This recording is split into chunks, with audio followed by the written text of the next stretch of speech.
The morning Effie Abbott turned down her fourth marriage proposal in as many months. She did it so calmly, so precisely, and with such quiet finality that the man on her porch, a perfectly respectable cattle rancher named Gerald Hoyt, walked back to his horse without another word and never returned.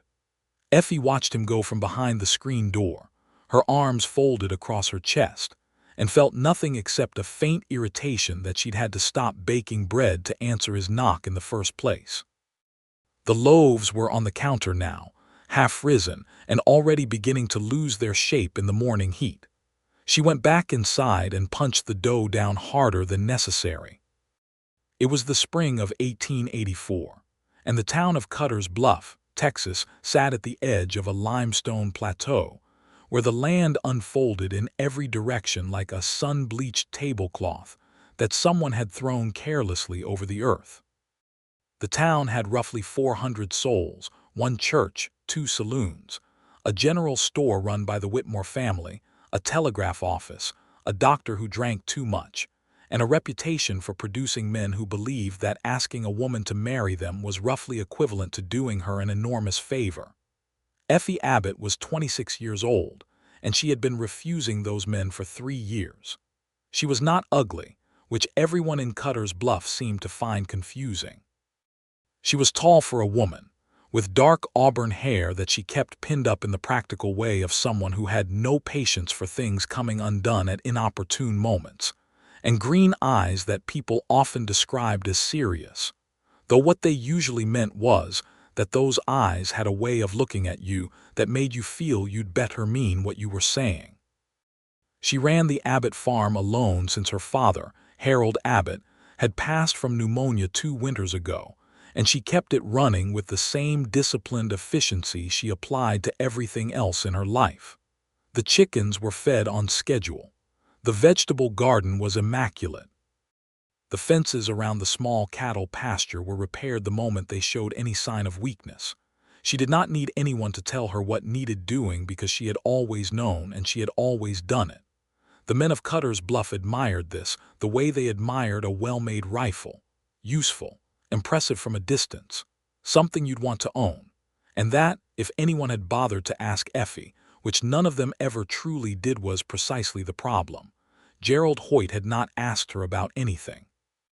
He had appeared on her porch with his hat in his hands and launched directly into a rehearsed speech about how his ranch east of town had more land than one man could manage, how his mother had recently moved to San Antonio to live with his sister, and how there was a perfectly good bedroom in the main house that was going unused. He'd said she seemed like a sensible woman.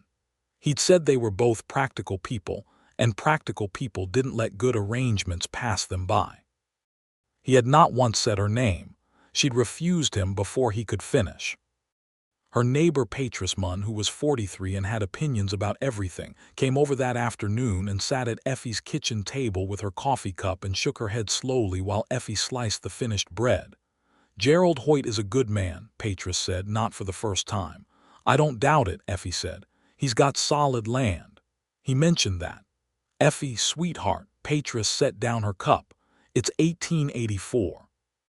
A woman alone on a homestead is doing fine," Effie said, and she set a thick slice of bread in front of Patris with enough finality that the topic rearranged itself.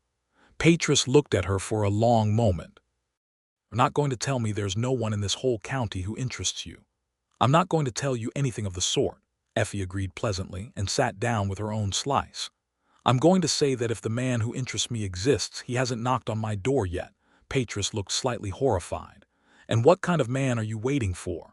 Effie thought about it seriously, the way she thought about everything seriously. "One who knocks on my door because he wants to know me," she said finally. "Not because he wants to arrange me." Patris left that afternoon with the look of someone who has been given an answer they can't quite argue with but would dearly love to.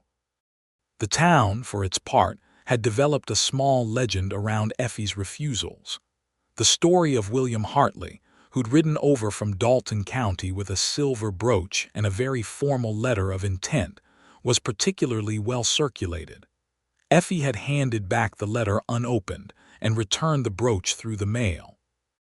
Then there was young Thomas Aldrich, who was handsome enough and worked for the railroad, and who'd proposed over dinner at the Whitmore family's table with everyone watching, seemingly believing that the social pressure would work in his favor. Effie had smiled at him with perfect composure and said no thank you the way you decline a second helping of something that hadn't agreed with you the first time. Thomas Aldrich had relocated to Austin shortly after. No one could say definitively that it was because of Effie, but no one could say it wasn't either. By the spring of 1884, the consensus in Cutter's Bluff was that Effie Abbott was either too proud, too particular, or too something that nobody could name but everyone sensed. The women who liked her, and there were several, because Effie was genuinely kind when she wasn't being refused anything, thought she was simply brave. The women who found her unsettling thought she was storing up trouble for herself. The men who'd been refused had, to their credit, generally recovered their dignity with reasonable speed. The ones who hadn't were the ones who'd convinced themselves they were doing her a favor. She didn't think about any of this much.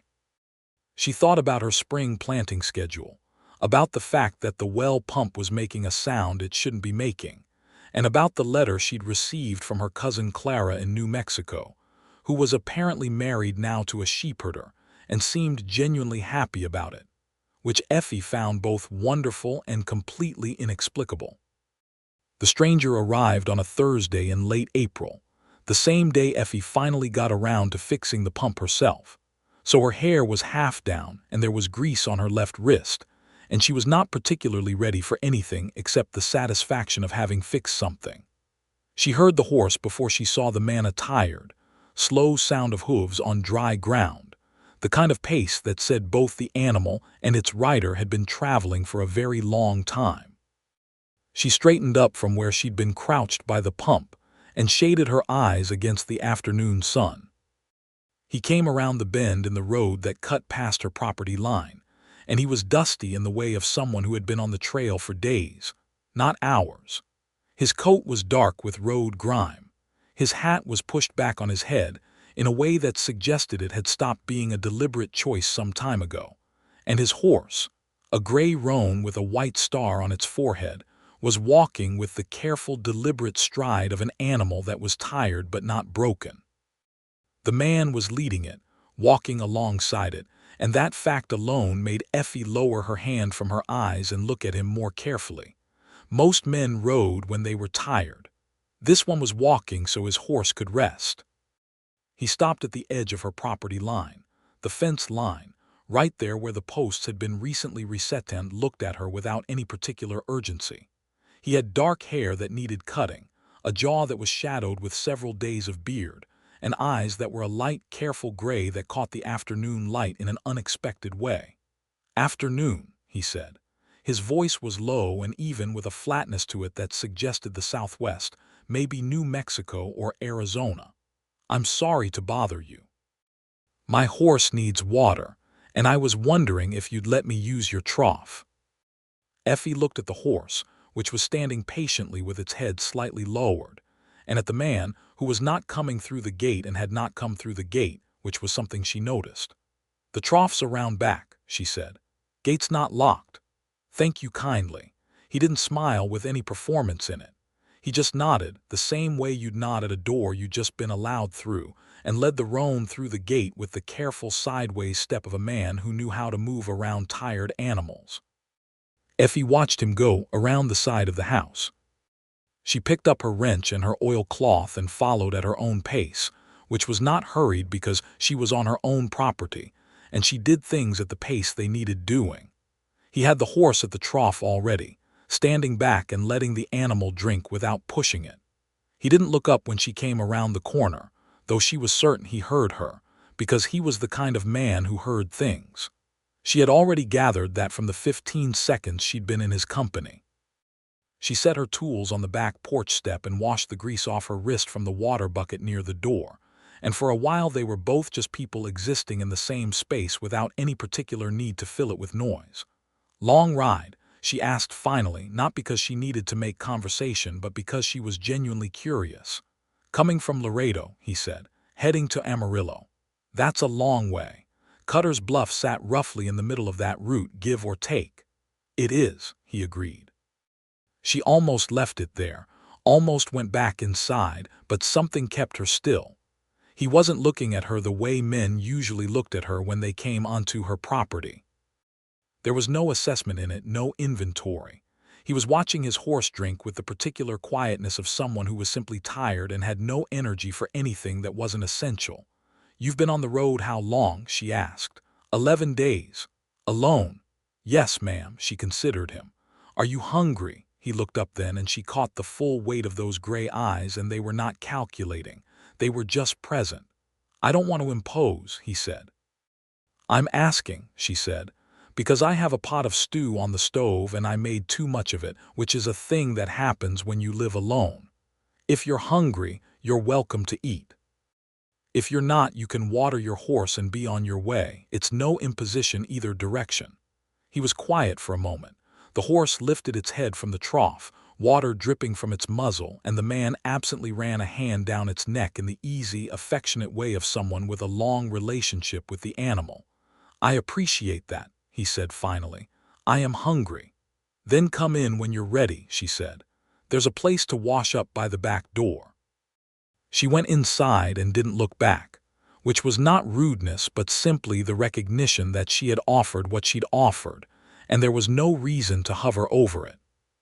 He came to the back door about 10 minutes later, and she noticed he'd made some attempt to brush the dust off his coat, which she found quietly touching, the way an effort made without being asked always is. He washed his hands at the basin she'd set out and dried them on the cloth she'd left beside it without being told, which meant he was either raised right or he'd spent enough time around decent households to know the customs. She set a bowl of stew on the table, venison, root vegetables, thickened with flour and seasoned properly, and a thick slice of the bread from this morning and a cup of coffee, and she sat across the table with her own cup and watched him the way she watched everything, which was carefully and without pretense. "Thank you," he said, and he meant it without overdoing it, which she appreciated. "You're welcome." She wrapped both hands around her coffee cup. "What takes you from Laredo to Amarillo?" He ate a spoonful of stew before answering. "Work," he said. "There's a cattle operation up there looking for a foreman. I've got experience with it." "What kind of cattle work?" He looked at her slightly differently then, not in a suspicious way, but in the way of someone reassessing an assumption. "Longhorns mostly. I ran the drive routes out of San Antonio for 3 years. Before that, I managed a spread in New Mexico." "Why'd you leave New Mexico?" "Owner sold out." He said it without bitterness, which meant he'd had time to make peace with it. "That tends to happen." "Does." She turned her cup in her hands. "And Laredo?" "Helped a friend move his family. He had a wife and 3 young children and not enough hands." He said it simply, without making it a story about himself, which was also something she noticed. "That was decent of you," she said. "Not particularly," he said. "He's a good man and I had the time." She liked that answer. She liked the way he didn't take credit for simple human decency the way some men polished it into a badge. She said her own name then, just her first name, because it seemed the appropriate order of things. "Effie Abbott," he nodded. "Milton Keller." "Milton," she repeated, trying it out. "I know," he said, with what she realized was the first actual trace of humor he'd shown, something dry and self-aware. "My mother had opinions about names." She almost smiled. "It's a fine name. You're being generous." "I'm being honest," she said, which was true. "Milton Keller, I've heard worse." He finished his stew and his bread and his coffee, and he thanked her properly when he was done, and he asked about the road north, and she told him what she knew about the stretch between Cutter's Bluff and the county line, where the creek crossing could be treacherous if there'd been recent rain, which there hadn't been, but he ought to keep it in mind. He listened the way you listen when you're actually going to use the information. He was at the back door, hat in hand, when he turned back and said, "The pump on the east side of your house, I noticed you were working on it. The seal around the lower joint is wearing out. There's a particular way to reseat it if you don't have a replacement part. Would you like me to show you?" She looked at him. "Do you know how to fix it?" "I believe I do." She stepped aside and gestured toward the pump. Then yes. He spent 40 minutes on the pump, lying in the dirt at one point to get the right angle, asking her twice to hold specific things at specific moments, explaining what he was doing clearly and without condescension, as if he simply assumed she'd want to understand it rather than just have it done for her. When it was finished and the pump was working cleanly, he stood up and brushed the dirt off his knees and said, "That should hold for a season. You'll want to get a proper seal joint before winter." "I know what size to order," she said. "I figured you would," he said, and that those 4 words, the simple, undecorated assumption of her competence, did something to her chest that she was not prepared for. It wasn't much. It was nothing, really. It was 4 words from a dusty stranger who was passing through and would be gone in the morning. She made sure he stayed for one more cup of coffee. He didn't tell her she was impressive or capable or remarkable. He just talked to her the way you talk to someone you're sitting across from about the dryness of the spring season, about the cattle market in Amarillo, and whether it would hold through summer, about the land in New Mexico, which he described with a quiet, unshowy affection that told her he had loved it there. He asked her how long the Abbott farm had been in her family. He asked about the soil quality in the eastern pasture when she mentioned she'd been considering expanding it.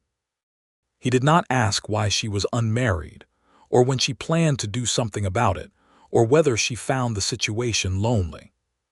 He simply talked to her the way you talk to a person you're interested in, about the things that are real to them. She found herself talking more than she usually did, which was unusual enough to notice. He left as the sun was getting low, and she stood on her porch and watched him ride the roan north, and the thing in her chest from those 4 words was still there, sitting small and warm and entirely inconvenient, and she pressed her hand flat against the porch post and held onto it like a railing. Patris Munn, who had the uncanny ability to appear whenever something was happening that she didn't yet know about, materialized at the fence line the next morning. Effie was in the vegetable garden when she saw her coming, that purposeful walk that meant she'd either seen something herself or heard something from someone who had. "I heard there was a man at your place yesterday," Patris said, leaning on the fence post. "News travels fast," Effie said, and went on thinning her carrot seedlings. "There wasn't there? Clara Whitmore's boy says he saw a gray roan tied to your fence for the better part of an afternoon. His horse needed watering and I fed him supper," Effie said. "He fixed my pump." Patris's expression went through several stages rapidly. "Who was he?" "A man passing through, Milton Keller. He's going to Amarillo." "Is he married?" Effie sat back on her heels and looked up at Patris with an expression of patient sufferance. "I didn't ask him. Effie, he was a stranger who needed water and a meal. I provided them. He helped me with the pump. He left." She looked back at her seedlings. "It was a perfectly ordinary afternoon." Patris opened her mouth, then seemed to think better of several things she might have said. "Was he kind?" Effie kept her eyes on the garden. "Yes," she said after a moment, and the word came out quieter than she'd intended, which was, she decided, entirely the fault of a certain morning light and a certain gray-eyed man who had said she'd want to know the mechanics of her own pump and who had been right. "And handsome, Patris. I'm just asking." "He was passing through," Effie said firmly. "He's probably 30 miles north by now." He was not 30 miles north by now. He was, in fact, sitting in the Whitmore General Store nursing a second cup of coffee from the pot old Samuel Whitmore, kept on the back shelf for regular customers and travelers alike, talking to Samuel about the price of grain and the road conditions to the north, and something about the conversation or perhaps the coffee, or perhaps the persistent pull of a pair of green eyes and the specific way a woman had said his name, trying it out. As if she was actually interested in whether it was the right shape for him, had kept him in Cutter's Bluff past the hour he'd planned to leave. Samuel Whitmore was 71, shrewd as a circuit judge, and had seen enough of life to recognize a man who was delaying his departure without quite admitting it to himself. "You headed to Amarillo," Samuel said. "That's the plan," Milton said. "Big spread up there, the Dunbar operation. They're good people." Samuel refilled his own cup. "You planning to settle?" "Depends on the work," Milton said. Samuel nodded, the way old men nod when they already know more than they're letting on. You stopping overnight? Milton looked at his coffee cup. The roan needed another day of rest, honestly. He'd been pushing the pace coming up from Laredo and Soldier. That was the horse's name, which he'd been calling him for 4 years. Had earned a rest. That was a perfectly logical reason to stay one more night. Might do, he said. He found the boarding house run by a widow named Mrs. Hartley, who was not related to the William Hartley who'd sent Effie a formal letter of intent, though she was related to Gerald Hoyt by marriage, which was simply the nature of small towns. She gave him a clean room and charged him a fair price, and he slept deeply for the first time in 11 days, which was also a perfectly good reason to stay. In the morning he ate breakfast at the boarding house, and then, because it seemed the kind of thing you did when you were in a place for more than one day, walked the length of the main street. He stopped at the telegraph office to send a message to the Dunbar operation, letting them know his timeline had shifted by a day or two. He looked at the long view south down the Plateau Road, which was where the Abbott farm sat, visible as a set of neat buildings against the limestone flat, orderly and well kept in a way that meant someone was paying attention. He walked that direction. Not deliberately, or not in the way he could have pointed to and explained, but his feet took him south along the road that went past the farm, and when he reached the fence line he stopped, because going further would require a reason. He stood at the fence line for approximately 30 seconds before Effie Abbott came around the side of the house carrying a bucket in each hand, saw him, and stopped. They looked at each other. "I thought you'd be 30 miles north by now," she said. It was what she'd told Patris, which made it land with a certain precision. "My horse needed more rest than I gave him credit for," he said. She looked at him with those serious green eyes for a moment. "All right," she said. "Come in or don't, but if you're coming in you can carry one of these buckets." He came in and took the bucket without making anything of it, and she led him around to the chicken yard where she was doing the morning feeding, and for the next half hour they moved around the farm at her pace and her rhythm while he carried things and held things open, and she explained, when she explained at all, only what was necessary. He didn't try to improve on anything she did. He didn't suggest better methods. He just helped in the way of someone who understood that when you're in someone else's space, you work at their pace. At one point she said, without looking at him, "You're not in a rush this morning." "Soldier needs another day," he said. She was quiet for a moment. "Is that the only reason?" Another moment of quiet. "No," he said, "but it's a reason." She looked at him, then he looked back. The air between them was the particular quality of air in Texas in late April, dry and bright and smelling of limestone dust, and the first of the wildflowers that were pushing up along the fence line, and something was happening in it that neither of them was going to name yet, but that both of them knew. "All right," she said again, and went back to the chickens. He stayed for 3 days. He stayed because Soldier needed rest on the second day, which was true, and because on the third morning there was a section of her fence on the north pasture that had a post that had shifted in the spring soil and would need resetting before the cattle could be moved out for the season. And she had all the materials to do it, but it was a 2-person job to drive the post deep enough without the right equipment, which she didn't have, but 2 people working in coordination could manage it, which they could. And these were logical, sequential reasons that had nothing to do with the fact that by the third morning he had started to understand the particular grammar of how she moved through her days, what she talked about easily and what she approached obliquely, what made her eyes sharpen with interest, and what made her shoulders settle in the way they settled when something annoyed her without quite being worth addressing.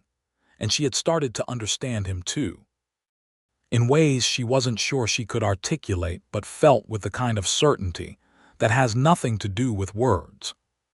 On the third evening they sat on her porch in the last light, and the silence between them was the kind that doesn't ask anything of you, and Effie thought that she could not remember the last time a silence had felt like that, like something you could rest in. "Tell me about New Mexico," she said. He was quiet for a moment, in that way he had of giving the question its proper weight before answering it. Red Rock Country, he said. Not like this. This is, he gestured at the limestone plateau, the wide flat sky turning amber in the west, open, wide. New Mexico is more contained.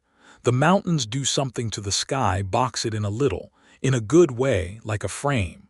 Did you love it? I did, simply, without apology for the sentiment. Do you miss it? He turned and looked at her, and the amber light caught the gray of his eyes and turned them something warmer, and he said, I've been moving long enough that I've stopped being sure what missing something feels like. Effie turned that over carefully. How long have you been moving? Since I was 20. I'm 33 now. 13 years, she said. Yes. That's a long time to be traveling without settling. I've settled places, he said. It's just that circumstances moved me on. I'm not sure I've ever settled somewhere and then decided to stay. It's always been the place that decided for me. She looked out at the land in front of her, her land, the land her father had broken and planted and fenced, the land she had kept going through 2 bad winters and a drought year and alone, and that she loved with the unshowy ferocity of someone who has earned something. I've never lived anywhere else, she said. This is the only ground I know by feel in the dark. He looked at her for a long moment after that, and she didn't look back, but she felt it, the weight of his attention, which was different from the weight of being watched. It wasn't measuring. It was just present. That must feel like something, he said quietly. It does, she said. It feels like everything. He left the next morning. He had to. The Dunbar operation in Amarillo was expecting him within the week, and he had already delayed beyond what was strictly defensible, and he knew it, and she knew it. She walked out to the fence with him while he saddled Soldier, and the horse turned to look at her when she approached and allowed her to stroke his nose, which Milton noted with the kind of quiet approval you don't make into a speech. He checked his cinch and settled his saddlebags and put his hat on with the decisive motion of someone who is about to go back to being in motion, and then he turned to look at her over Soldier's back, and the distance between them was maybe 8 feet, and it felt like something that required acknowledgement. Thank you, he said, for the water and the meal and everything else. You fixed my pump and my fence post, she said. We're even. He almost smiled. Fair enough. A beat of silence. Soldier shifted his weight. Milton, she said. Effie, he said, and the way he said her name was not like the way anyone else said it. It was the way you say a word when you've come to understand what it means. If Amarillo doesn't suit you, she said, looking at a point somewhere between his collar and the horizon, the road comes back through here. The silence after that was the kind that means everything has been said that needed to be said. I know it does, he said quietly. She walked back to the house before he mounted, because she was not someone who stood watching people leave.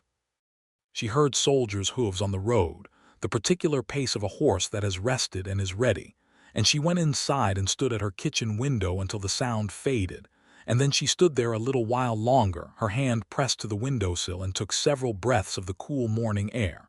Patris appeared at 9 o'clock. He left, Effie said, before Patris could say anything. I know, Patris said, and sat down at the kitchen table with an expression of genuine sympathy. Are you all right? I'm fine, Effie said, and meant it mostly, except for the part she didn't quite mean. Did he ask you anything? Patris said. Any kind of no, Effie said. He didn't ask me anything. Patris looked at her with the particular intelligence of a woman who has paid attention to human beings for 43 years. And yet here you are, she said quietly, looking like something's been left half-finished. Effie sat down across from her. He talked to me like I was a person, she said. Not like something he was trying to acquire or impress or manage, just a person. She was quiet for a moment. I'd forgotten that could happen. Patris was quiet too, the way she was quiet when she understood something well enough to let it be. He'll come back, she said finally. I don't know that, Effie said. No, Patris agreed. But I do. The weeks that followed were the ordinary weeks of a Texas spring, the garden demanding attention, the cattle requiring management, the day-to-day accumulation of tasks that Effie had always found either deeply satisfying or deeply exhausting, depending on how much sleep she'd gotten. She planted her second row of corn and repaired a section of the chicken yard wire, and wrote to her cousin Clara in New Mexico, and received a letter back full of warmth and domestic detail. And she went to Sunday service, and to the general store, and to Mrs. Patterson's quilting circle, which she attended 3 times a year out of a sense of social obligation, and which always left her mildly depleted. At the quilting circle, in the 3rd week of May, she sat next to a woman named Adelaide Crane, who had moved to Cutter's Bluff from Fort Worth the previous year, and who was one of those people with an entirely sincere desire to know everyone around her without any particular agenda attached to it. Adelaide was 28, recently widowed from a husband who had died of fever, and she had the specific emotional literacy of someone who has been through genuine loss and come out the other side with more capacity for feeling rather than less. Adelaide leaned over while their hands were both busy and said in a low voice, "Is it true that you had a man out at your place for 3 days and you didn't tell anyone?" "Patris told you," Effie said without looking up. "She told me he was kind," Adelaide said. "He was." "And handsome," Adelaide said with a smile that was warm rather than intrusive. "Adelaide, I'm asking because your expression when you said he was kind was the expression of someone who is choosing her words very carefully," Adelaide said. "And I think that's interesting." Effie looked at her sideways. Adelaide had bright brown eyes and the settled presence of someone who had learned to take things as they came. "He was passing through," Effie said. And yet, Effie agreed and went back to her stitching.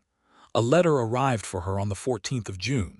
She knew the handwriting wasn't anyone she'd corresponded with before. It was a rangy, practical script, the kind that prioritizes legibility over style, and she stood at the fence where the Whitmore boy had delivered it and turned it over in her hands before opening it.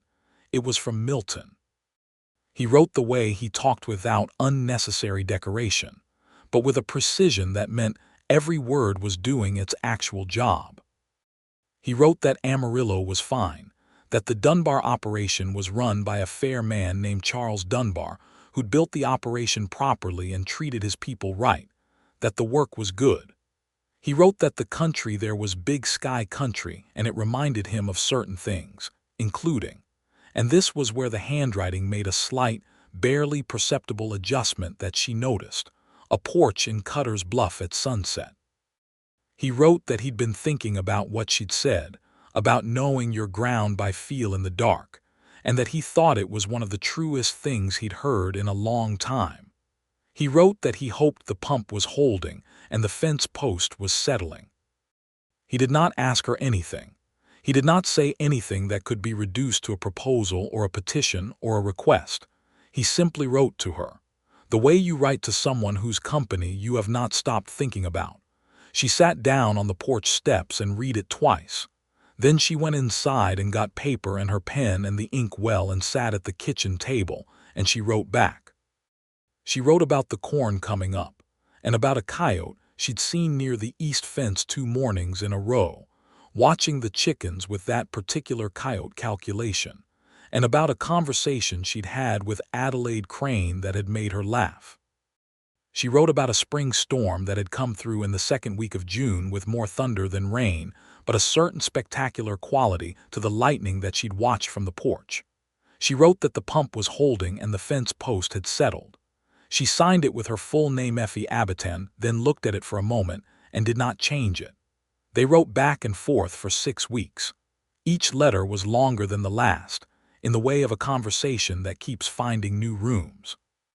He told her about the drive routes north of Amarillo, and about a particular stretch of the Canadian River that was the specific kind of beautiful that you could not quite explain to someone who hadn't seen it.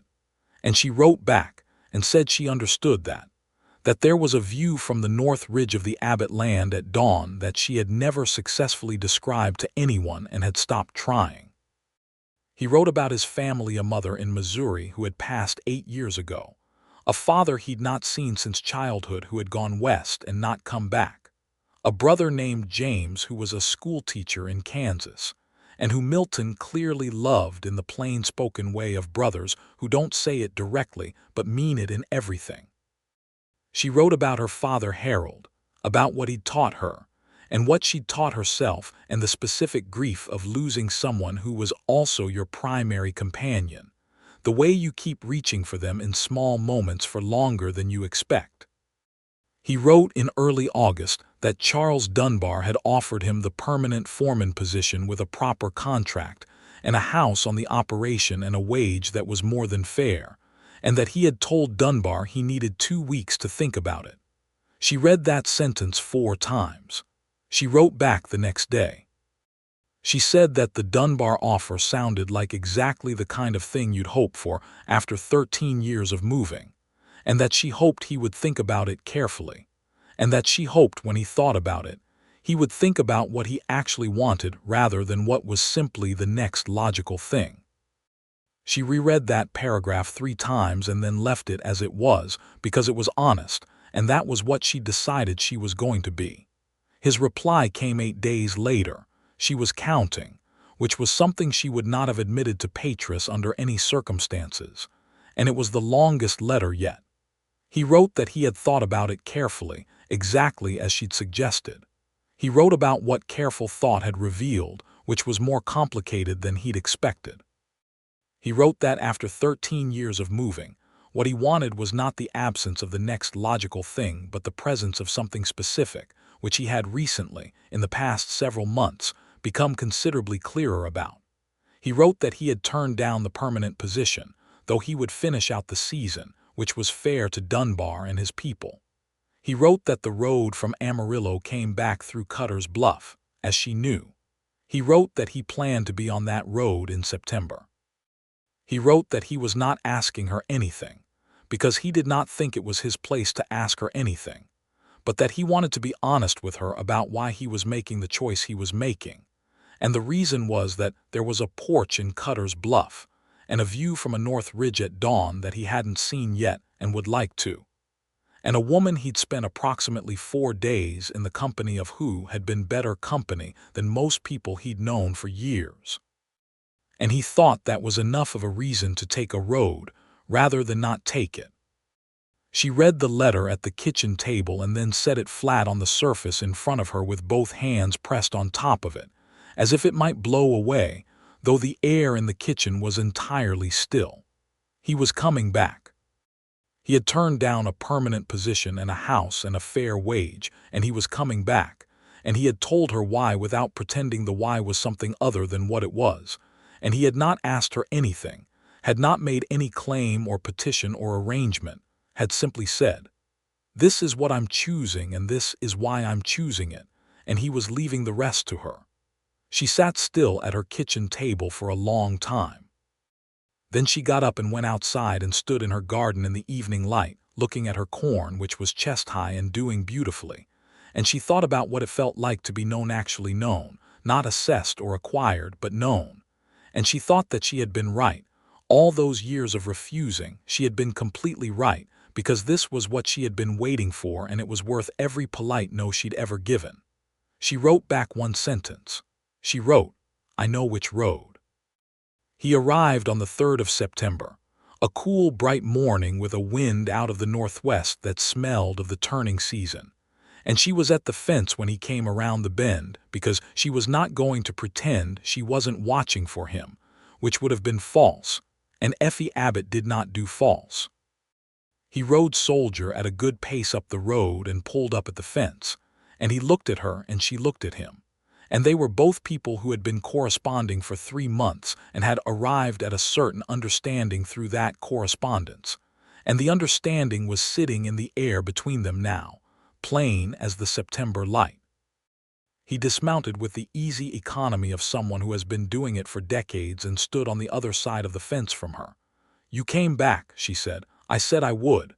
You implied you would, which is the same thing for me," he said. She looked at him. He looked at her. The wind moved across the plateau with that particular early September quality, dry and cool and honest. "Have you eaten?" she asked. "Not since this morning." "Come in then," she said. He came in. He stayed. He stayed that day, and the next, and the one after that.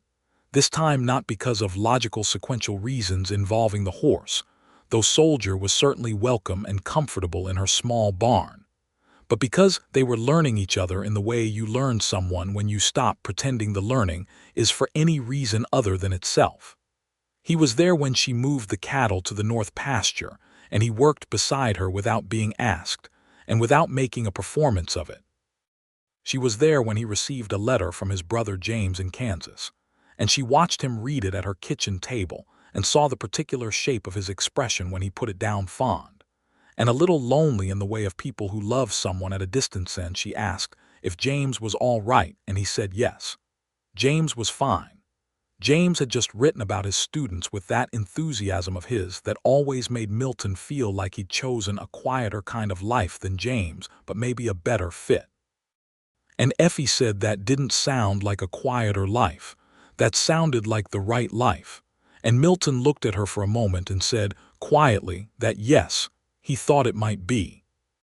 On the fifth evening he was there, sitting across from her at the table after supper, the lamp between them casting the warm amber light of an enclosed autumn evening. She said, "What do you want to do?" He knew what she meant.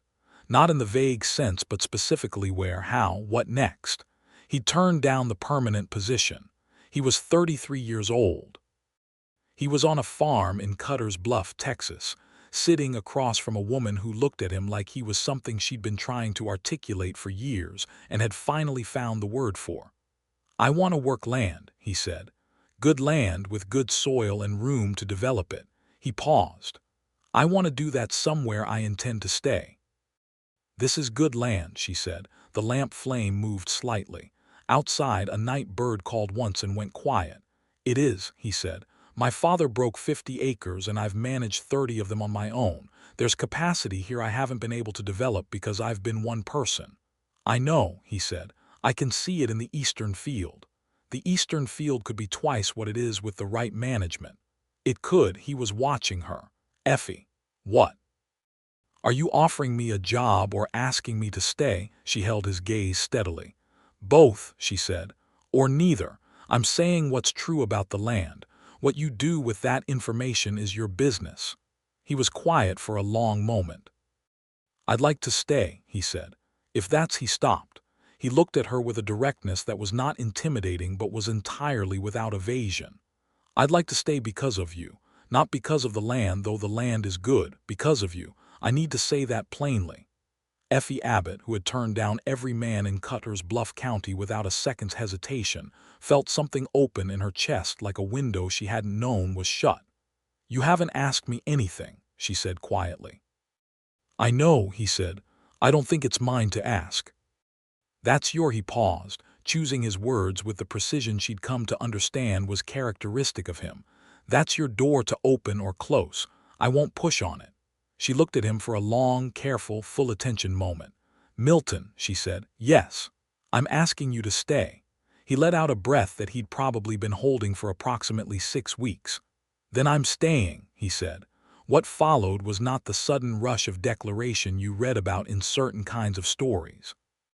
It was quieter and more real than that. He stayed that night in the spare room off the kitchen. Because there were proprieties in 1884 in Bluff, Texas, and Effie Abbott had a certain standing in the community that she was not cavalier about. And in the morning, they had coffee together at the kitchen table with the September light coming through the east window. And they talked about the eastern field, genuinely talked about it, what it would need and how to approach the first season. And it was the most intimate conversation Effie had ever had because it was about something real, something that mattered, and the person she was having it with was paying full attention. He found a room at the boarding house for the next several weeks, which was proper, and he came to the farm most days to work.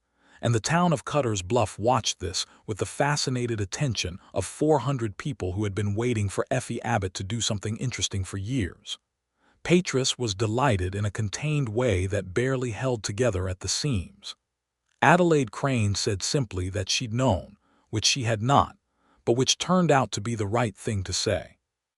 Samuel Whitmore shook Milton's hand in the general store one morning and said, "Good man," with the assurance of someone who had been paying attention. The men who had previously proposed to Effie Gerald Hoyt, Thomas Aldrich's replacement in the social order, and several others, took the development with varying degrees of grace. Gerald Hoyt, to his significant credit, tipped his hat at Milton at the feed store one afternoon and said he seemed like a capable man, which was Gerald's way of making peace, and they both understood it. The others were not particularly his concern. What was his concern was the question of what he was, precisely, to Effie Abbott, and what he intended to be, and how to go about saying that in a way that was not the kind of arrangement or petition that she'd been refusing all these years. He spent some time thinking about it. He was out in the eastern field one afternoon in mid-October, working the soil to assess what it needed for the spring, and she came out to find him and stood a little way back and watched him work for a moment before he noticed her. And when he stood up and turned and found her there with the autumn light all around her and her arms loose at her sides, and her expression open in a way he'd come to know was rare, something settled in him, with the finality of something that's been moving toward its place for a long time and has finally arrived. He walked over to her. He said, "I've been thinking about how to say something without it being the kind of thing you've spent 3 years saying no to." She looked at him seriously. "Have you?" "I have. And I've decided the answer is that there probably isn't a way that's entirely different because the structure of the thing is the same. So I'm going to say it and you're going to tell me what you think." She waited. He said, "I'm not asking you because I need your land managed or because I need a household run or because I think you need anything from me. I'm asking you because being around you is the clearest I've felt about anything in a long time, and I'd like that to be the rest of my life if you're willing, and I know you might not be, and that would be—" He paused, hard, "but it's true, so I'm saying it." The eastern field spread out behind him in the October light, ready and waiting, full of potential. The Abbott land extended in every direction, familiar and solid and hers. She said, "You asked me what I was thinking." "I did."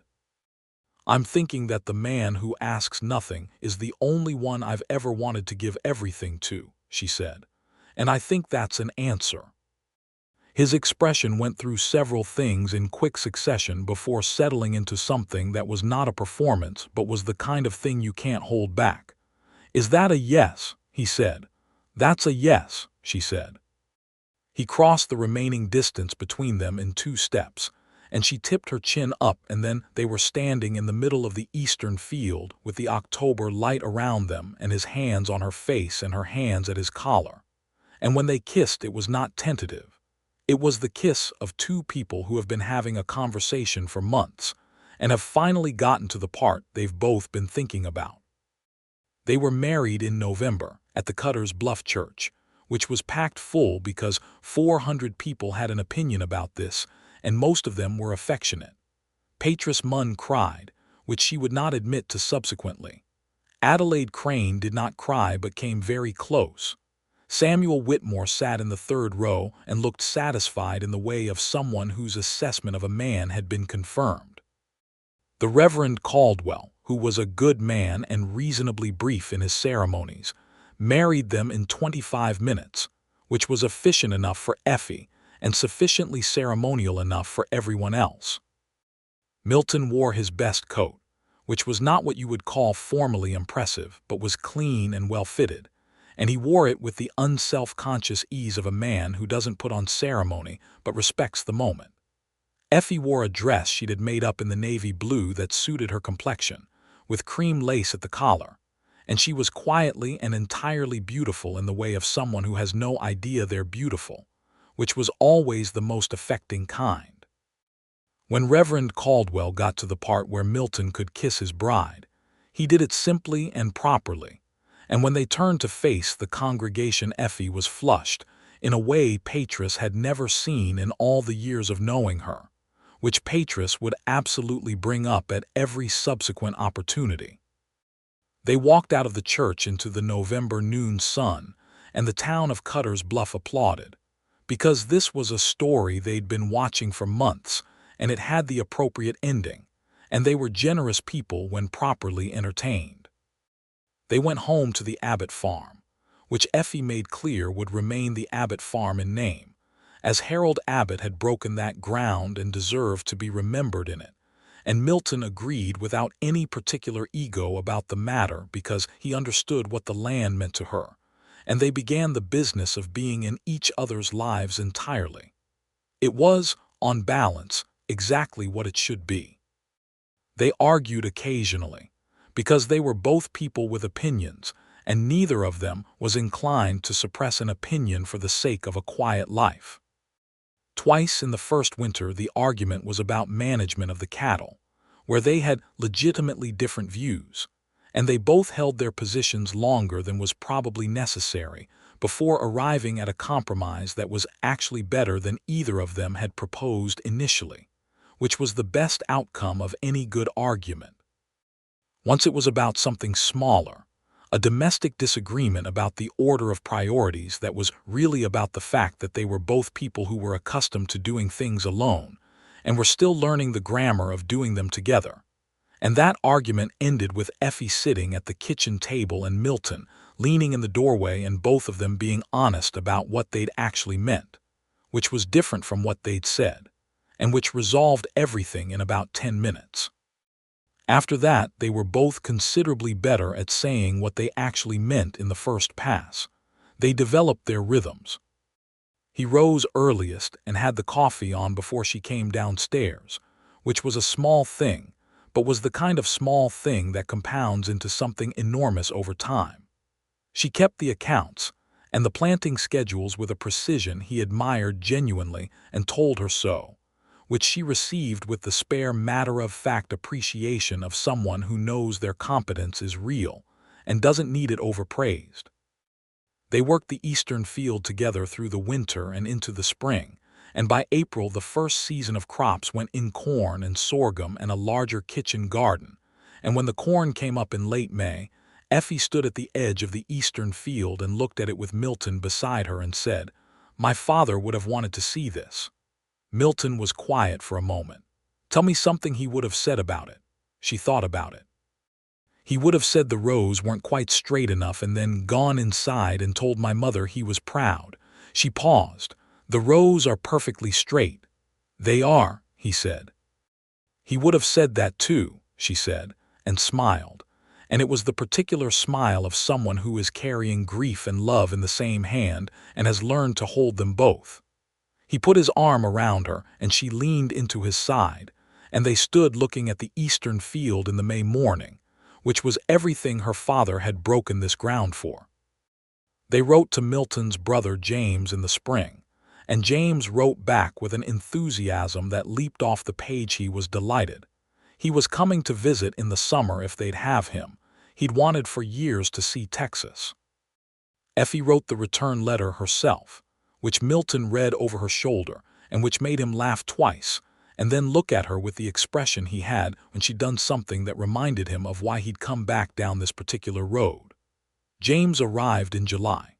He was 30, slight and energetic where Milton was broader and contained, with his brother's gray eyes and a quality of paying attention to things that Effie recognized immediately as a family characteristic and found immediately comfortable. He stayed 2 weeks, and by the end of them Effie felt she'd known him for years, which was the thing about some people. They come into your life at the right angle and fit without adjustment. On his last evening, sitting on the porch after supper, James said to Effie, "Thank you for making him stop moving." "I didn't make him do anything," she said. "I know," James said. "That's exactly what I mean." He looked at his brother. "It took the right thing to make him choose, not someone trying to arrange him into something." Milton looked at Effie. Effie looked at Milton. The porch evening light did what it always did, turning everything golden and present and specific. "The road came back through here," Milton said simply. "Good thing you took it," James said. That fall, Effie realized she was going to have a baby. She didn't tell Milton immediately. She took 3 days to be certain in herself, to sit with it, to let the fact of it settle from surprise into something she could hold steadily. Then she told him on a Tuesday morning at the kitchen table before either of them had done anything else that day, and she said it plainly in the way she said everything important. Milton set down his coffee cup. He looked at her for a moment with an expression she hadn't seen before, not overwhelm, not performance, but a certain deep-seated stillness, the way a man looks when something lands so squarely in the center of what he hoped for that it takes a moment to be sure it's real. "Effie," he said. "I know," she said. He got up from his side of the table and came around to her and took her hands in both of his, and she looked up at him, and the morning light came through the east window, the same window it had come through since she was a child, and everything felt simultaneously exactly as it had always been and entirely new. "Are you all right?" he asked. "I'm perfectly all right," she said. "I'm going to need you to not turn me into something fragile. I'm not." "I know you're not," he said immediately, "but I'm allowed to check." She squeezed his hands. "You're allowed to check." He pulled her up from the chair and held her, and she let herself be held, which was something she'd had to learn how to do and was still learning but was getting considerably better at. And outside the kitchen window the Abbott farm spread out in the September morning, full and tended and alive. Patris, when told, immediately began planning things that had not been asked of her and had to be gently redirected. Adelaide Crane brought over a small handmade blanket that she'd been working on since the spring, which made Effie stare at her. Adelaide said she'd had a feeling and left it at that with a smile. Samuel Whitmore said, "Good news is good news," which was simply who Samuel was. The pregnancy was hard in the way some are. The first months difficult, the middle months better, the last months more uncomfortable than Effie found tolerable, but which she managed with her characteristic combination of practicality and sheer stubbornness. Dr. Reeves, who had reduced his drinking to more manageable levels after a firm conversation from the County Health Board, was in attendance, and he knew his work when he was clear-headed, which he was. The baby arrived in April of 1886, a boy, which neither Effie nor Milton had allowed themselves to predict, because it had seemed like borrowing against luck, and he was healthy and absolutely enraged at being in the world, which Milton said was probably a character trait, and Effie said she would take that as a compliment, and they named him Harold after her father. Harold Abbott Keller arrived loud and became louder, which was something of a surprise given his parents' general preference for speaking at reasonable volumes. He was a robust, opinionated child who began forming preferences about everything from the moment he was capable of expressing them. Milton held him with the particular careful confidence of a man who has worked with large animals and understands that gentle and firm are not opposites. Effie fed him and talked to him and sang to him the songs her father had sung to her, in the evening light on the porch, while the farm settled around them into the blue quiet of a Texas dusk. They had 3 years of the 3 of them. Years that were good, genuinely good, with the ordinary texture of good things, hard work and small satisfactions, and the accumulation of days that mean something not because they're remarkable, but because they're yours. The Eastern field produced 2 good seasons in a row, and they expanded into a portion of the Western grazing land that Effie's father had always intended to develop. Milton's instinct for cattle management brought in the kind of returns that allowed them to hire a hand for the heavy season work, a young man named Carter who was 19 and from the neighboring county, and who worked hard and ate a great deal, and was uniformly pleasant about both. Harold grew. He grew the way children grow when they are fed and loved, and allowed to be curious about things, which is to say fast and in all directions. By the time he was 2, he had his mother's eyes and his father's precision with his hands, which Milton noticed with quiet pleasure whenever Harold sat at his feet, trying to do whatever Milton was doing with his own small version of the task, which was generally unhelpful but entirely sincere. In 1889, a second child came, a girl, which Effie had quietly hoped for without saying so. They named her Margaret, for Milton's mother, and she was quieter than Harold from the first hour of her life, looking at everything with those gray eyes that were identical to her father's, and that seemed, even at a few days old, to be taking stock of the situation with some thoroughness. Milton looked at her in the early morning after she was born, while Effie was sleeping, and held her with the particular careful overwhelm of a man who has already done this once, and is finding it exactly as staggering the second time. And he thought about roads, about the road that had brought him from Laredo, about the road that came back through Cutter's Bluff, about the road he'd been on for 13 years before a fence line and a dusty afternoon, and a woman who looked at him without any inventory in it had made him understand that moving and arriving were not the same thing. He was completely arrived. That winter, they had a fire. Not at the house was fine, but in the barn, a small one, caused by a lamp that had been knocked over by something that was probably Soldier, who was 11 years old and had opinions about everything. It was contained before it spread seriously, Milton and Carter getting it out with buckets in 45 minutes, while Effie kept the children inside and managed Harold's determination to help from the back porch, which was a full-time occupation.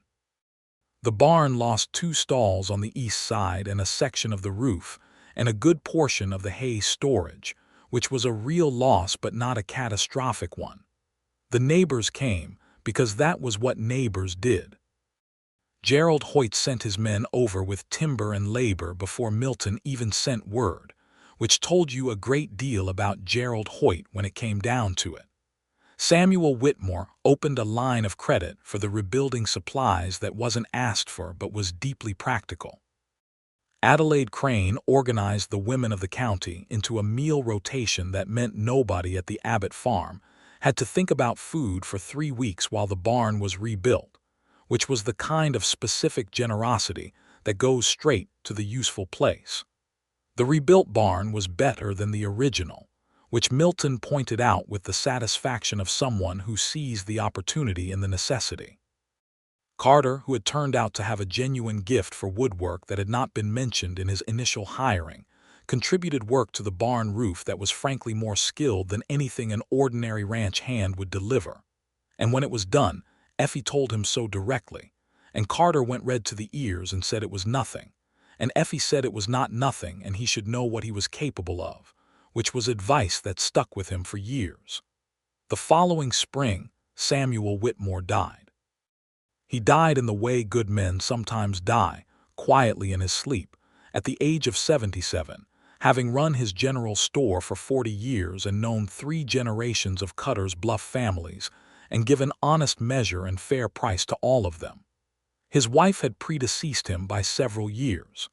His son Daniel took over the store and ran it with roughly the same integrity, which was the best tribute. Effie sat in the church at the memorial service and felt the specific weight of a town losing one of its anchor points, the kind of person who has been there long enough that their presence is part of what the place is made of, and whose absence changes the texture of everything. She had written a letter to Daniel Whitmore that was brief and true, and Daniel had replied with thanks that were equally brief and equally genuine. Milton, beside her in the pew, pressed his hand over hers, which was all that needed to happen. They were 36 and 42 that year, which put them squarely in the middle of a life they had built together, and the view from the middle of a good life is different from the view at the beginning, less anticipatory, more anchored, with the particular depth of things that have been tested and held. They had tested and they had held. The arguments they'd had along the way, and they'd had real ones, because they were both people with edges, had never cut deep enough to bleed through. The hard seasons, the drought year that came in 1890 and required every skill they both had and more patience than either of them would claim to have, the illness Harold had in the winter of his 6th year that kept them both up for 10 days straight until the fever broke. These things had been hard without being unbearable, which was the nature of a life built on solid ground. Patris Munn remained Patris Munn, which was a constant. She had softened marginally over the years while retaining her fundamental nature, which was someone who paid very close attention to everything and required an audience for what she noticed. And she had become genuinely fond of Milton in the particular way of women who had been protective of their friends, and found themselves pleasantly wrong about the outcome. She came to Sunday dinner once a month and left the children somewhat overstimulated and went home satisfied, which was a tradition they all found, in their different ways, entirely right. Harold, at 7, was deeply interested in horses, which was probably genetic but also the natural result of growing up around them. He could already handle a lead rope with surprising competence, and had a gift with animals that was identical to his father's, that ease, that lack of dominance, that understanding that you get more from trust than from force and watching them together. Harold following Milton through the barn with that concentrated small person seriousness. Effie sometimes stood in the barn doorway and felt the particular fullness that comes when something you hoped for without articulating it exactly has come to be. Margaret, at 4, was reading. This was not unusual necessarily, but the way she was reading was, with that thoroughgoing attention that suggested she wasn't just decoding words but actually considering them, storing them, filing them in the way of someone who has already decided that the world is best approached through understanding it. Adelaide Crane, who visited often and was by now as much a part of their household as anyone who didn't live there could be, said that Margaret was going to be remarkable, and looked entirely pleased about it, because Adelaide was the kind of person who was delighted by remarkable people rather than threatened by them. On an evening in late September of 1891, with the children asleep and the farm quiet and the sky over the plateau doing the thing it did in autumn where it went so deep a blue it seemed almost solid, Effie and Milton sat on the porch in the same place they'd sat on that first evening, 7 years ago now, when the silence between them had felt like something you could rest in. The silence still felt like that. "I want to tell you something," Effie said. He waited the way he always waited, without filling the space, without anticipating, just present. "I used to think," she said, "that what I wanted was something specific, a specific kind of man, a specific kind of feeling. When people would ask me what I was waiting for, I couldn't explain it because I didn't have words for the specific thing. And now," he asked, "now I think what I was waiting for wasn't a specific kind of man at all," she said. "I was waiting for someone who would treat me like the question had an answer that was mine to give, not theirs to find." He was quiet for a moment, looking at the darkening sky. "And when I came," he said, "I didn't know that's what I was doing." "I know," she said. "That was the thing, you just were that without trying to be." He turned to look at her. 7 years, 2 children, 1 fire, 1 drought. 13 arguments and 10 reconciliations, and one that hadn't fully resolved until 3 days later.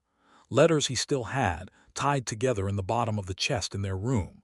The eastern field she'd let him see the potential in and that they'd made into something Harold Abbott would have been proud of. "Effie," he said. "What?"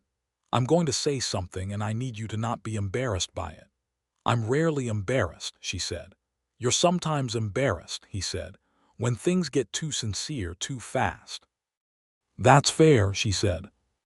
"I love you," he said, in the plain, direct voice of someone for whom sincerity is not a performance but simply the way you say the things that are true. "I've loved you since approximately the 3rd day I was here, which is not something I said then because it would have been alarming. But I want to say it now, with the full weight of 7 years behind it, so you know it's not something I just happen to feel. It's something I chose and keep choosing." The September sky was fully dark now, pricked with stars in the clear way of the Texas plateau. The Milky Way laid across it in that extravagant, available way it is out there, where there's no city light to compete with it. Effie looked at it for a moment, then she looked at him. "I know," she said. "I've known for a long time." She paused. "I love you too, with the full weight of 7 years and every subsequent year, as long as there are subsequent years to count." He reached over and took her hand, and she let him, and they sat together in the September night on the porch of the Abbott farm and listened to the land. The stars moved overhead the way they always do, indifferent to everything below them, beautiful in their indifference, and below them, a woman who had refused every suitor in the county, and a man who had asked nothing of her held each other's hands in the dark, and were completely, quietly, entirely where they were supposed to be. The years after that had the quality of good years built right years you don't notice as remarkable in the moment, because remarkable has become the texture of the ordinary. Harold at 10 was a boy of strong opinions and considerable capacity, learning the cattle operation from both his parents with the specific seriousness of a child who understands that what he's learning matters. He also had his grandmother Margaret's apparent affinity for names, having named every horse on the property something elaborate, and then being hurt when anyone used shortcuts. Margaret at 7 had, as Adelaide Crane had predicted, become remarkable. She read everything she could get her hands on and had taken to sitting in on the lessons of Mrs. Alderton's school in Cutter's Bluff, not because she had to, but because she wanted more of whatever was being offered. And Mrs. Alderton, who had been teaching for 20 years and knew the difference between a bright child and an extraordinary one, wrote a letter to Effie that said, simply and professionally, that Margaret Keller should be given every possible educational opportunity the family could manage, because what was in that child's head deserved room to develop. Effie read that letter at the kitchen table and then passed it to Milton without comment. He read it. He set it down. "Well," he said. "Well," she agreed. "We'll need to think about where she might go for proper schooling when she's older. There's an academy in Austin that's—" "I was already thinking about Austin," Effie said. "I know you were," he said. "Don't tell me I was already thinking about it if you were already thinking about it too," she said. "That's just both of us being too proud to be the one who says it first." He looked at her with that expression that had arrived sometime in year 3 of their marriage and never left, the one that was almost laughing but was more precisely the expression of someone who finds the person across from them the most interesting person they've encountered. "All right," he said. "We were both thinking about Austin." "Good," she said. "Then we're agreed." Patris Munn, at 56, had begun to slow down in the purely physical sense, while her opinions had, if anything, increased in velocity. And she and Effie continued their long tradition of sitting across from each other at the Abbott farm kitchen table, arguing amiably about things that neither of them was going to change their mind about, and both of them found entirely satisfying. Milton had been included in these conversations for years now, and he participated with the particular dry precision that Patris had initially found startling, and now relied on as a kind of sharpening stone for her own arguments. "I still can't believe you walked onto her property and fixed her pump," Patris said to him one afternoon, approximately 8 years into their marriage, with the tone of someone revisiting a foundational story. "She let me," he said. "Because you asked properly," Patris said. "Because she needed the pump fixed," he said. "Because you're the kind of man who noticed the pump needed fixing," Effie said, without looking up from the accounts. Both Milton and Patris considered this. "That's the most romantic thing you've said in 8 years, Patris told Effie. "It's a fact," Effie said, and turned a page. Milton caught Patris's eye over Effie's head, and they shared a look that was affectionate about Effie specifically, and generally about the kind of love that doesn't require grand statements, because it's built into the structure of everything. In the spring of 1893, James Keller came to visit again, this time with a woman, a quietly extraordinary schoolteacher named Vera, who had brown hair and an even disposition, and who took one look at the Abbott farm and at Effie and Milton and the children, and said to James that evening, in the room they'd been given, that she understood now what he meant when he talked about his brother, that you could see it in the way they were with each other, the weight and ease of it. James and Vera were married that summer in Kansas, and Effie and Milton took the children north for the wedding, which was Harold and Margaret's first substantial journey, and which Harold found adventuresome and Margaret found deeply informative in ways she began writing about in the journal she'd started keeping at age 8. Standing at the back of the church in Wichita, Kansas, watching his brother exchange vows with a woman who looked at James with the particular attentive warmth of someone who has found exactly who she was looking for, Milton thought about a road in April, a fence line, a dusty afternoon, a pump that needed fixing. He thought about all the roads that had eventually led to the right one. Effie, beside him in the blue dress she'd worn at their own wedding 7 years ago and which still fit because she was Effie and she took care of things, glanced up at him and caught his expression. "What are you thinking?" she asked quietly under the sound of the ceremony. "That I'm glad I took the road through Cutter's Bluff," he said. She slipped her hand into his. "Me too," she said. Harold, in the seat between them, whispered loudly that this was taking a very long time, and they both pressed their lips together to keep straight faces. And Margaret on Effie's other side shushed her brother with the particular exasperated authority of a younger sibling, who is somehow always more mature. And it was everything, all of it. The ordinary, extraordinary totality of a life built with someone you chose and who chose you back. They came home to Cutter's Bluff in the August heat, and the farm came back into view as they came around the plateau road. The familiar set of buildings, the straight fence lines, the eastern field that was full and producing, the barn roof that Carter had built 7 years ago and that was still, as Carter had built it, excellent. Soldier, who was 15 now and semi-retired with the great dignity of an animal who knows his own worth, was visible in the near pasture, moving slowly in the morning cool. Effie leaned forward in the wagon seat. The farm came closer.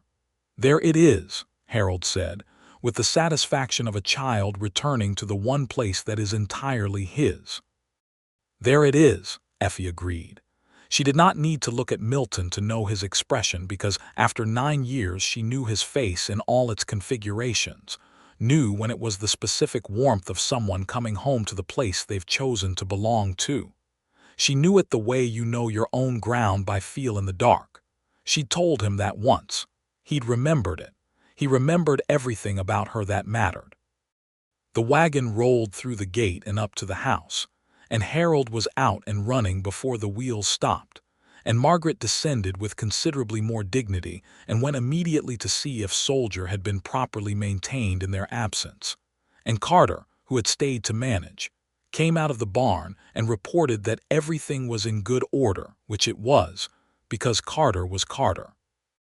Milton handed Effie down from the wagon. She didn't need the hand, but she took it, because some gestures were not about need, and they stood together in the farmyard with the August sun on them and the Abbott land all around them and the children already dispersed into the life of the place. And he put his arm around her, and she leaned into his side in the way she'd had to learn and had learned thoroughly.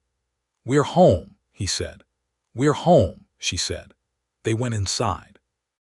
The Abbott farm kitchen smelled of the dried herbs she'd hung before they left, and the bread she'd meant to make before the journey was on the list for tomorrow, and the pump in the yard was quiet and working, and the east window let in the particular light of a Texas August morning that she had known her whole life, and beside her was a man who had come around the bend in a road one April afternoon 13 years ago, dusty and unhurried, asking nothing, and to whom she had given everything.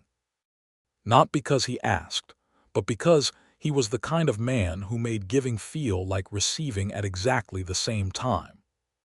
There are love stories that announce themselves, that come with declarations and pursuits and dramatic gestures, and the full machinery of courtship working visibly at full speed. And then there are the other kind, the kind that begin with a pump that needs fixing and a bowl of stew and a 4-word sentence that lands in exactly the right place, and that builds slowly and truly into something that has the density of stone and the warmth of the particular light in a particular kitchen window at a particular hour of the morning. The second kind are not less. They are, if anything, more. Effie Abbott had known this. She had been right to wait for it. And in the morning of every day since the November of 1884, when she'd stood in the Abbott farm church and married a dusty, serious, gray-eyed man who'd asked nothing and been given everything, she had been grateful. Not in a dramatic way, because she was Effie, but in the real way, the everyday way, the way that doesn't require ceremony because it's already built into the ordinary fabric of every ordinary morning for having been right.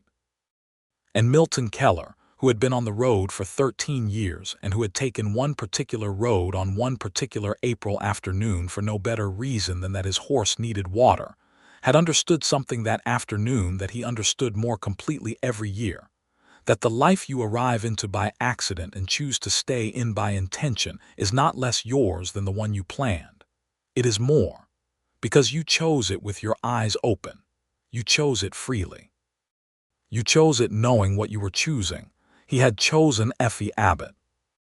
He had chosen the Abbott farm and its pump and its eastern field and its limestone plateau view and its particular morning light and its north ridge at dawn that he had seen now hundreds of times, and that was still, each time, exactly as she described impossible to fully explain to someone who hadn't seen it, and worth seeing. He had chosen Harold, who was 11 and almost as tall as Effie, and was going to be considerably taller than that before he was done. He had chosen Margaret, who at 9 had a journal with 43 entries and was currently campaigning for a larger book. He had chosen Patrismon by proximity, which he'd never once regretted. He had chosen this life with both hands, and he held it every day, and he would hold it as long as he was given it. And in the mornings, which began as mornings on the Abbott farm always had, with the east window light and the coffee and the list of what needed doing, which was always long and always manageable, Effie would come downstairs to find the coffee already made and sit across from Milton and wrap both hands around her cup, and they would begin the day together. And outside the farm would be waiting in the particular morning quiet of land that is known and loved and tended. And Soldier would be in the pasture moving slowly in the early cool, and the children would come down with their noise and their specific morning versions of themselves, and the day would open up in front of them, ordinary and full, every day ordinary and full. That was the whole of it, and it was more than enough, and it was everything.